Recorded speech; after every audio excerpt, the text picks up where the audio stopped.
নতুন tata পাঞ্চের first সার্ভিসে service centre থেকে এই জিনিসগুলো করাতে বলছে। অভিজ্ঞরা প্লিজ একটু সাজেশন দেবেন যে এইগুলো করা কতটা যুক্তিযুক্ত হবে। আজকে যাব হচ্ছে এই টাটা পাঞ্চটার সার্ভিসিং করতে। আমি দেখিয়ে দিচ্ছি মিটারে কত কিলোমিটার রান হয়েছে। 1202 কিলোমিটার রান হয়েছে। জাস্ট 20-22 দিন মতো হয়েছে। বারবার করে ফোন করছে, ফোন করে করে বলছে স্যার সার্ভিসে নিয়ে আসুন, সার্ভিসে নিয়ে আসুন। এবার সার্ভিস ইন্টারভাল যেটা রয়েছে সেটা আমি বলে দিচ্ছি, সেটা হচ্ছে 2 মাস বা 2000 কিলোমিটার।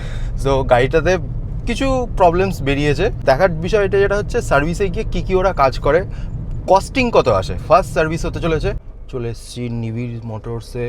আন্ডারবডি অ্যান্টিগাস কোটিং করানো হয় ফার্স্ট সার্ভিসিং মূলত বেশি, যেটার প্রয়োজনীয়তা কি তলার সেকশনে আন্ডারবডি তলার দিকে, সেটা চেসিস নেই, টোটালি চেসিস মনোটু চেসিস, সুতরাং এর প্রোটেকশনের জরুরি, আন্ডারবডি সেকশনে খুব জরুরি।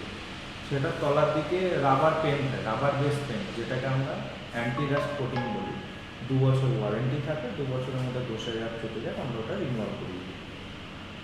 এটার কস্টিং আছে আপনার পাঁচ গাড়িতে 4349 টাকা।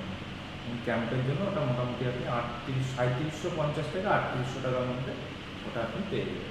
বাকি কত কি খরচাপাতি হলো সেটা আমি নেক্সট ব্লগে জানাচ্ছি। আর একটা টাটার ফিট ফিনিশ নিয়ে মেজর প্রবলেম বেরিয়েছে, সেটাও আমি নেক্সট ব্লগে জানাচ্ছি।